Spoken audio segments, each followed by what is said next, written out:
अहो साहेब, तुम्हाला काय वाटलं? पाऊस नाही म्हणजे हात टेकून बसू का? नाही बा, हे विदर्भाच्या मातीतलं रक्त आहे. आबाळाकडे डोळं लावून बसण्यापेक्षा विहिरीचं पाणी कसं उपसावं आम्हाला ठाऊक आहे.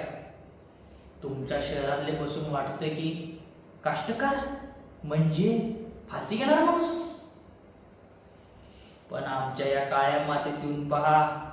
किती बी ऊन तापू दे, घामा गाळू दे, पण या मुळीतून सोनं पिकल्याशिवाय राहणार नाही. आणि ऐका, या वेळेला कापूस असा पिकवीन की अख्खा महाराष्ट्रात डंका वाचेल आमचं.